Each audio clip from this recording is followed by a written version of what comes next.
Chapter 14, February 28, 2015, 3 p.m. While a large part of me wanted to repeat this better timeline permanently, I decided to make this my last day in it. I still wanted to see my great-grandmother in the past, and the curiosity about what she was like was tearing me apart like a sheet of paper. As impulsive as that decision was, at that moment, it felt like it had been entirely logical. Oh, what a fool I was. The whole situation reminded me of the fairy tale of the fisherman and his wife. For everything that I had been given, I still wanted more and more, never being satisfied. I could have visited every year possible and still wanted more. That's my problem. I'm never thankful for what I have and always want more. I'm not a good person, to be completely honest with you. You know where I've always wanted to go? I asked my dad, who was driving and rubbernecking at every possibility. It drove me insane, and yet I'd probably have done the same. I'm probably the biggest hypocrite of all time. I do exactly what I claim to hate and get all defensive when people call me out on it. Right, he said, paying virtually no attention to either the road or me. I'm surprised we didn't all die whenever he drove. He was like those androids from Arcadia. I've always wanted to go to that one Woodland Park Zoo, I continued talking, annoyed. In case you're not from Washington State, the Woodland Zoo is this amazing zoo with over 300 different types of animals. I remember seeing siamangs there, and they kept making these loud hooting sounds anytime I got closer to them. I'm not sure if they were angry or just curious, but their behavior amused me. I love animals more than people. They never call you ugly or laugh at you. If you hurt animals, I'll hurt you. I still remember my dad telling me all about Michael Vick and his dogfighting ring. What a pathetic excuse for a human he is. And don't give me a bunch of crap about how people can change. You have to be majorly screwed in the head to hang, shoot, and electrocute dogs.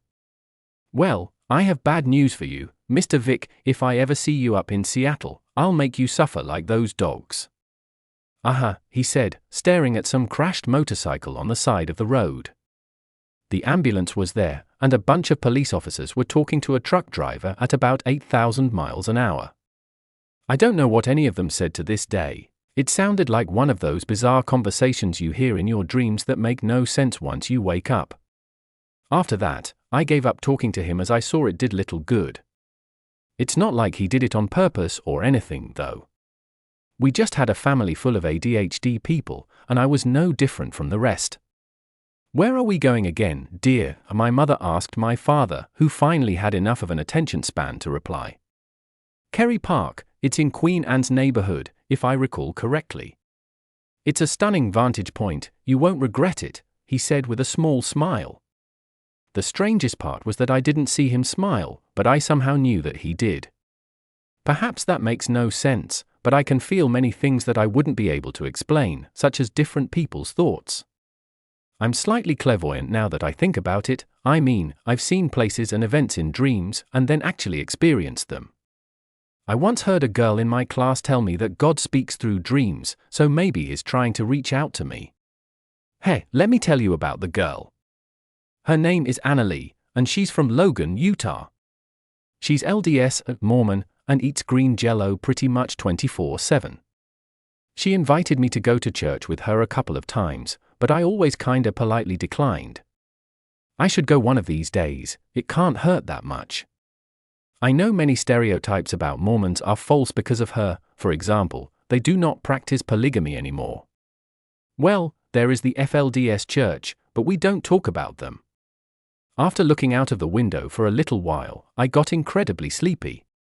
I wasn't bored, but rather in a sort of trance from watching the stripes on the road fly by one after the other like little seagulls. It reminded me a bit of the drowsiness I would get from antihistamines where I was awake but barely. I swear, those things can seriously knock you out. When I was around 6, I would constantly get carsick, so we would never travel without a pack of Dramamine. To this day, when I take it, I still get reminded of my younger days, when pretty much everything would make me throw up. I have a weak stomach. I can't even drink apple juice in the morning without it hurting like crazy. Don't even get me started on the time I drank an entire bottle of lemon juice for a dare. I was kneeling over the toilet and groaning like I was a second away from dying. I was hardly aware that I had even closed my eyes and fallen asleep on the window. It was as if I had my eyes open the entire time. It was very reminiscent of what I had felt while unconscious from the lightning, a peace so surreal that it almost felt as if it didn't belong there. Death isn't so scary when you think about how peaceful it can be. Death is just the body entering into a permanent sleep. Really, it's the last nap you ever get to take. Asterisk asterisk asterisk, hey, you knocked out, my dad said, brushing my hair when I finally woke up. I can never catch myself falling asleep. I've tried so many times, I said, laughing lightly. You'll have better luck getting rid of your shadow than catching yourself falling asleep, Clive, he said with a small smile. You must have tried, I joked. Hasn't everybody, he jested back. I tried, but he got mad at me and refused to ever talk to me. He's a little quiet, you see. He's a shady fella, I said, stretching my back. That was enough to send my dad into a frenzy of laughter. I'm not sure exactly why he found it so funny, but it was strong enough to scare my mother awake. He's one of those people that laughs like a villain. The closest comparison that I have is Jack Nicholson's Joker. Here's how I describe it, hee-hee-hee-hoo-ha-hua. I'm sorry, that was just too good.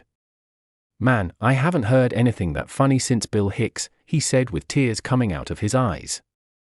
Bill Hicks? I asked, confused.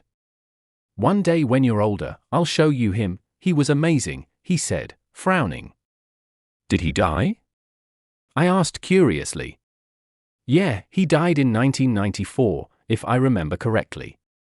Man, I can't believe that was over 20 years ago, he said with a nostalgic longing in his eyes. Well, the past will always be the past, I said, patting his shoulder. Unless you can time travel, then time itself doesn't exist in one solitary concept, as it is technically everything and nothing all at once, he joked. I think I just had a heart attack. Right, I replied, acting confused. I'm just kidding, let's go to the park. Would you like to see the greatest view of your life? He asked the both of us excitedly. Has anybody ever said no to that? I asked with a wide grin. Maybe in a different universe than ours.